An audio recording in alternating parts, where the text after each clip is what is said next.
What's going to be different about you, about your fundraising or about your work or about your organization or your message? What is it? Welcome to Agency for Change, a podcast from KidGlov that brings you the stories of change makers who are actively working to improve our communities. In every episode, we'll meet with people who are making a lasting impact in the places we call home.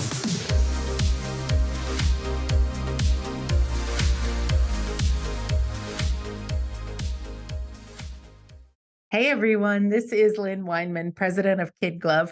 Welcome to another episode of the Agency for Change podcast. Today's episode is especially for nonprofit marketers and fundraisers because we have the privilege of diving into this world of nonprofit fundraising and charitable giving with a true visionary in the field. Joining us is Rob Wu. He is the CEO and founder of a company called CauseVox. This is a platform that's transforming the way nonprofits approach fundraising. And he is going to drop some great knowledge for us today from a new study they've done. So you're going to want to listen all the way to the end. Rob, welcome to the podcast. Lynn, thank you for having me. I am really eager to hear your story, and I'd love to have you kick things off by giving our listeners a quick rundown of what CauseVox is all about, and honestly, how you're making a difference for nonprofits.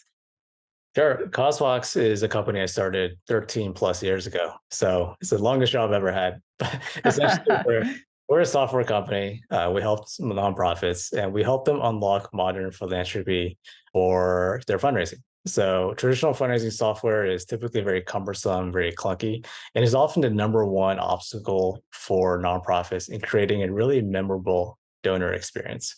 So what we do at CauseVox is we help nonprofit fundraising professionals, marketing folks, as well as their executive directors streamline their donor giving process to make it easy. They use amazing software to create donation pages that increase gift size, campaign sites that are highly personalized and customizable, as well as they use our fundraising software to sell event tickets for fundraising events. As a marketer that works in the nonprofit space, Rob, all of those things sound wonderful. And I have to admit, I'm not going to name names, but I've worked with my share of clunky nonprofit software. So thank you for doing that work. I want to dive deeper into CauseVox, but first I want to ask a little bit about your personal journey. And I'm really curious what led you to this point. Oof, I don't know where to begin. I can go deep on this one, but kind of where it started was I grew up in an immigrant family. And as a child of an immigrant family, you grew up in a hustle environment where people just had to start businesses. You know, my parents didn't have a lot of money. My dad came over when he was 40 and had $8 and worked at Jack in the Box. So that's amazing. That's an inspiring story all on its own. Yeah. And he's told me the story, but I forgot a lot of it. But essentially, the nut of it is that I grew up in an environment where starting a business and being an entrepreneur was the natural thing to do. But the thing is, I went to school, I got a corporate job, I became a management consultant, and I was a horrible management consultant. I was fired from my job several times. And quickly I learned that, well, I kind of need to find where my path was. So eventually I landed on wanting to be able to do good as well as to do well. And that led to me wanting to start my own thing, but help a lot of people at the same time, and also being able to be a master of your own destiny. So that's where it started with CauseVox. One day I realized when I was a management consultant, I was sitting in a SCIF, which is a secure facility. So imagine yellow windows, shades down, security in the front, snipers on a roof. No internet. I could bring in a CD player. I could do that, but no cell phone, disconnected from the world. And I just sitting there, I was like, I really don't want to spend another minute at this place anymore. They're doing great. I was helping just improve processes, improve logistics, all that good stuff. But this is a great purpose, but it wasn't my purpose. So eventually, my friend and I, Jeff, we quit our business, moved into a dinky, rat-infested 2-bedroom apartment in West Harlem in New York City. Wow. You had to climb up 4 or 5 flights of stairs, have little mice run around, that kind of thing. And we just started building product. And we built product for nonprofits where we were saying, well, nonprofits, they are doing great work, but they have a huge gap in terms of how they approach digital fundraising, how they approach fundraising in general, how they connect marketing with fundraising. And we had a thesis in terms of how it should be. And we just started building products and got customers and grew the company from there. So far, we helped nonprofits raise about $500 million. And we're excited about the next $1 billion that will help them raise. Wow, so much packed into that story from I'm so glad you escaped from the yellow windowed skiff, right? And I love that you were inspired to bring more purpose to your life and therefore benefit to the world. So that is awesome. And as I think about benefits, Rob, I know you are looking to bringing out the CauseVox giving study for 2023. A lot of us will benefit from that. Can you give us a teaser as to what trends you're uncovering and what's driving donors to open their hearts and their wallets? Yeah, so we do a lot of white papers and thought leadership here at CauseVox, and the CauseVox Giving Study 2023 is our first time running it. And really, it came about because I got really upset Yeah. at how charities are approaching fundraising and donations. It's how a lot of things work for me is like I get fed up and then I start something, I do something. So I started this white paper. I wanted to run a really comprehensive quantitative study of charitable giving. So one of the stats that really inspired us was that Giving USA saw charitable giving drop about 10.5% in 2022. And that's a real number. Like that is a big number that makes a difference for a lot of nonprofits when that giving drops 10%, because Right. their expenses are not dropping 10%. The need for their work is not dropping 10%. So it's a Right. big deal. Yeah. So for me, it's thinking about, well, is this drop in 10%? Is it going to be a trend downwards? Or is it just more of a small blip where things will just pick up the next year, increase or plateau or whatever it is?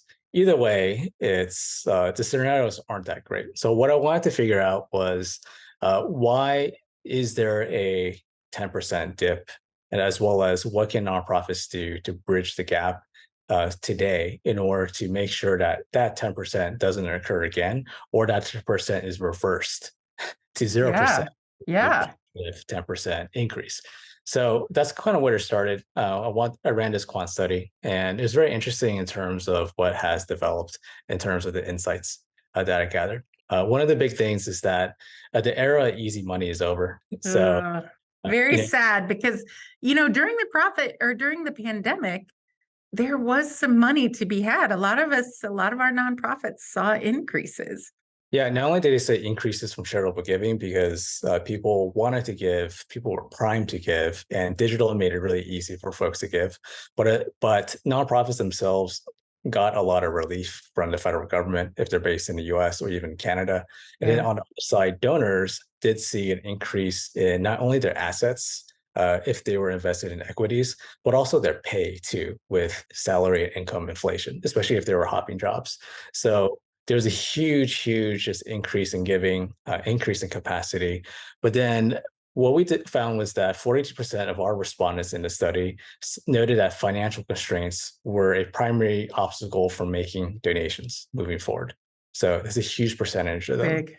Yeah. But the thing is that even though there are constraints from donors, the spirit of charitable giving is still very high. So 81% of respondents intend to sustain or increase their charitable giving activities moving forward. While when you look at high earners, so those folks but those folks making $100,000 or more in a year, it turns to 93%. So spirit giving is still high, but donors are more and more constrained. That's an amazing stat, Rob. Anything else in your study that you can share? Any thoughts on what nonprofiters might be able to do to turn the situation around? Yeah, well, because like charitable intent is still very high, but then budgets are being constrained. I believe that there's certain things that nonprofits need to adjust when it comes to the changing donor preference that has occurred in the past few years. I think the first thing that was really interesting is that as fundraisers and even as marketers, a lot of times we think about fundraising as the relationship is the most important thing. You have to have a relationship with your donor, whatever Yeah. that means, some type Yeah. of relationship where it's all about selling. You have to have small talk, get to know the family, get to know the person's intent, all that good stuff. I think that's very important. And what we found is that from our study, 70% of donors want to have a personal connection with the charity, which is pretty high. It makes sense. But Yeah. what's actually very interesting is that 75% actually want a branded donation experience. So they actually value having well-designed pages when it comes to donation pages and campaign sites over the relationship. And in fact, when you look at high earners, that jumps to 81%. So people making a lot of money, your mid-level major donors, they actually prefer and value a streamlined donation experience where you make it really easy for that donor to donate, where you can automate their donations. They see that actually more important than how nonprofits see what's important for donors. So I found that really, really interesting, especially then you've probably seen this in your work too, where like brand and design is so important. And we always Right. talk about this, but now we have actual data and facts to back up why we think this is important. Of course, as a marketer, I love that because it's something that I've believed for years. But I think that for a lot of nonprofits, when times are tough, it's easy to convince yourself to cut corners. And sometimes those branded experiences are the corners that get cut because we feel like, oh, good enough is good enough and it's not going to make a difference. But I think we've all seen that it does make a difference, and your study proves that. So, once again, Rob, I cannot wait for the report to come out. As a matter of fact, when and how are you planning to launch the report? How can we keep an eye out for it? It's live online already. So if you go to CauseVox.com, it's on our blog. It's called kind of the modern donor in philanthropy. You can go there. I can link to it, give you guys a link, and then people can download it for free. It's a 30-page white paper. Of course, it comes with a one-page executive summary that summarizes all of our findings. Amazing. Rob, we are going to have that in the show notes on the KidGlov website. So anybody who wants to take a look at that can check out that link. Thank you for that. So Yeah. one of the things we also, as nonprofit marketers, look to often is Year-End and GivingTuesday, donation campaigns. I mean, these are pivotal moments for nonprofits. Do you have any strategies or tips that you would suggest to help make the most of these critical fundraising periods? Yeah, for sure. So Giving Tuesday year-end tends to drive a whole ton of donations for organizations. And I think a few things that organizations can do to get ready today is to start focusing on the message and the campaign idea. A lot of times organizations that we work with find the planning process get compressed because they have other things to work on, but they Yeah. didn't on creating this really different idea for their giving, for their message. And because of that, they have to try a lot harder on either sending more emails, getting really clever with like fancy graphics on social media. They use tactics as a way to compensate for a great strategy. For organizations, I think having a great strategy now, taking the time to plan is really important. I do think the other thing that's really important is to catch up with donors right now. Going back to our charitable giving study, storytelling is the number one fundraising tactic that donors resonate with. 50% of donors say, if an organization just sends me regular updates, then I will just continue to give to them. So as simple, just regular updates, just a regular, authentic story goes a really long way. So right now we're sitting in September. We have 3 months until year end, basically. So organizations still have a lot of time just to catch up on nurturing their donors, sending updates, making sure that people are in a good place, and then they can make an ask again from there. I think another thing about thinking about how you can bring not only different payment methods, such as mobile wallets, into your giving page or your giving platform, but also thinking about how you can automate that. A lot of high earner donors want automation. They want that streamlined experience that we just talked about. So providing a way for them to do pledge donations or recurring donations as part of their Giving Tuesday or year-end fundraising would be really important. That's amazing. Yeah. And the last big thing that folks should be thinking about when it comes to Giving Tuesday year-end is how you can leverage your donors, not only as just for financial transactions, for donations, but how you can go beyond the wallet. Like how can you get these people to participate in your fundraising activities? Through our CauseVox giving study, going back to that since this is fresh in my mind, over 70% of donors express willingness to assist in fundraising activities. 70%. So That's a lot. 70% are likely to donate when they're asked by their friends and family, and 70% are also likely to donate when they have a connection with a staff member. So the best thing nonprofits can do is leverage their donors as kind of ambassadors or kind of volunteer fundraisers. So they can participate in peer-to-peer fundraising campaigns, or they can form a fundraising committee. This way they can extend their reach, help the nonprofit's message and idea really cut through in order to drive new donors and repeat donors to their organization. Rob, those suggestions are pure money in the most real way. That is great all across the board. And I want to go back to storytelling because once again, as a storyteller myself, this is an undeniably powerful tool. Do you have any insights from the study or from your work on how nonprofits can master that art of storytelling and turn it into an emotional connection to enhance the experience for donors? Yeah, I think a lot of folks see storytelling as just this amorphous thing that professionals like people in Hollywood do, that Pixar does, that Marvel movie studios, cinematic studios does. It is something they do, but when it comes to storytelling, really donors they're not looking for that standard of story, right? They want something compelling, yes. They want something emotive, yes. But what it really comes down to it is just being simple with providing an update or being very transparent in terms of where the funds are being utilized. For example, Gen Z, the number one thing they look for is for the nonprofits when they're fundraising to be transparent with how the funds will be utilized. Yeah. So that's not some fancy graphic or fancy photo. It's actually an Excel spreadsheet. It's just a chart with saying, okay, these are the program line items. This is our budget, and this is how much we need, and this is how much we'll spend. And a lot of organizations, when it comes to writing a fundraising appeal, they focus too much on that compelling emotional part or just the facts, and they don't really talk about how is my $1,000 or $200 or $100, how is it actually going to make a difference in this budget? Yeah, So that makes a lot of sense.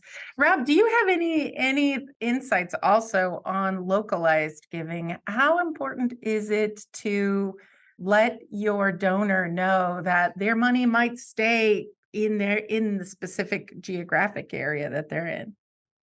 yeah. Oh, I don't have any hard data on that, but I think it really revolves on the donor's preference. Yeah. So sometimes donors prefer to give to certain specific causes that they have a personal connection with, or that they actually see visibly in their local communities. So I think it is important for some folks, but also it's not important for a lot of donors. Got it. Got it. I hear you there. So I want to flip back and ask you a question about yourself again, because I saw this intriguing note about you having a past experience of spending time upside down. Yeah. Can you tell us more about that? Oh, well, I'm really into hand balancing, so handstands and cartwheels and stuff. So, for me, running a company for 13 plus years, it's really hard to treat it as a marathon. So what that really means is figuring out a place where you can find your center or find your balance or find your kind of whatever it is to decompress. So some people do yoga, some people meditate, some people go hike, some people go drink, whatever it is for them to kind of let loose. For me, it's always been about physical activity. And I picked up kind of this thing around hand balancing where I wanted to make a goal of getting like a 60-second handstand just at any time I wanted to. And then it took me about 10 years to get there. But That's amazing, though. That's amazing. I think you're the first person we've had on the podcast with that experience and that goal. Yeah. So it's fun. It's fun to work at something where you can see improvement every single time you train for it. Because as kind of an entrepreneur when building a business, sometimes it's very hard to see progress. You don't really know if like the work you're doing is actually going to move the needle or not. It takes like a year or 6 months to really see that. But doing something like that helps me find my center, helps me kind of just decompress a little bit. It actually helps me think a lot about kind of some of the problems I'm trying to like overcome too when I'm not only when I'm upside down, but also Yeah. just thinking about random things. It helps you see the world from a different perspective, which I think a lot of fundraisers or marketers need to do as well. Kind of see Yeah. things not only from their own shoes, but also seeing it from their audience or their donor shoes. I really like that. I've often heard that just simple things like brushing your teeth with a different hand or changing up your routine, gets your brain firing in different ways. So I've got to imagine being upside down really makes a difference in that as well. I'm curious, did you pick that up when you were an NSA consultant? Because I think that that's also an interesting part of your background. And I'm curious how your experience in tech and security shaped the innovative approach that CauseVox brings to the world of fundraising. Yeah, that's a good one. So my first career was as a management consultant. So I spent a lot of time at a whole bunch of alphabet soup security agencies like the NRO, NSA, TSS, the list goes on. So some projects I help agencies speed up their security processing. So improving the process to do that. Other projects I did just like random logistic stuff or budgetary stuff to help them improve kind of how they count beans, essentially. But for me, kind of my experience doing that, as I alluded to before, I was a horrible management consultant. Horrible. I can't believe that. I really can't believe you would be horrible at anything just from the few conversations I've had with you. Before, I was really bad at understanding kind of team culture, playing the politics, as well as doing work that I had no interest in doing. So, That does make a lot of sense to me. That's no fun at all. but at the same time, when looking back, I'm like, well, I didn't really take advantage of all the opportunities that were really given to me. I should have tried harder. I should have really appreciated a lot of the experience that my team members had. I could have learned a lot more than being like a little bit like I'm a young, arrogant like management consultant. So, and that's what I learned. I do apologize to everybody that I offended back in the day. But I think one of the things I learned is that it just from kind of working in a lot of big government agencies and consulting for them, is that for me at CauseVox, as well as looking at companies that I start, as well as organizations that I serve, it has certain philosophies of how I approach things, where one of them is that, lean is better than bloated. At a lot of government agencies, you just have layers of bureaucracy, siloed teams, and then people don't talk to each other and people play politics. And then your enemy is no longer either helping people or increasing revenue. Your enemy is just like your coworker. So Yeah. it becomes a really frustrating and toxic environment. I think the second thing I learned in terms of philosophy is that purpose is better than boredom. So Mhm. for me, like I perform the best when I have a specific purpose, and I tend to flourish the most when it comes to that. I do think that other people, whether they're people that I work with or clients or just partners, and that's the case too. When someone has a purpose, you can bring out the best work and the best happiness from them than doing something they're not really interested in. Rob, I love that. Both of those points are great. And once again, I can't imagine that you were horrible, but I can see where what you're doing now is a much, much better fit. Hey, I have one more question for our nonprofit fundraisers out there, because I think I've heard you mention the misconception of treating fundraising as separate projects. Like sometimes we look at it as our beginning of the year campaign, our event, our end of year campaign, our Giving Tuesday, our giving days. Can you elaborate on how CauseVox envisions a more interconnected approach, using more nurturing and relationships and fostering that continuous pipeline? Yeah, I think because of how a lot of nonprofits fundraising shops are organized, where you have an events person just thinking about events, you have someone doing individual gifts, thinking about individual gifts, then you have your major donor people sometimes, if they're a large enough shop, or if they're not, then it's kind of a part-time thing. So everything is very just siloed. Because of that, everything is treated as projects. Like, oh, we need to do a Giving Tuesday campaign, let's do it. Or we need Yeah. to run gala. Okay, let's do it. Let's go find some sponsors. So because of that, everything is always a start and stop situation. And if you have ever pushed something really heavy, whether it's a Yeah. car or yeah, whatever else there is. Like starting and stopping, pushing something heavy is incredibly frustrating because you're Yeah. always starting and stopping, and you never reach a point of momentum where you have force and gravity and weight and just helping you. So that's the case for a lot of nonprofits today, where they're stuck in this start and stop approach. And it's always hard, always heavy, and people get burnt out. So I always get really frustrated when good people with great ideas just call it quits because Yeah. the systems crush them. So for me, how I envision fundraising is that because things are so siloed in a lot of nonprofits, they never see that things should be interconnected. So interconnected in two ways. The first way is interconnected when it comes to fundraising, where treating getting donors, acquiring donors for the first time donor as lead generation.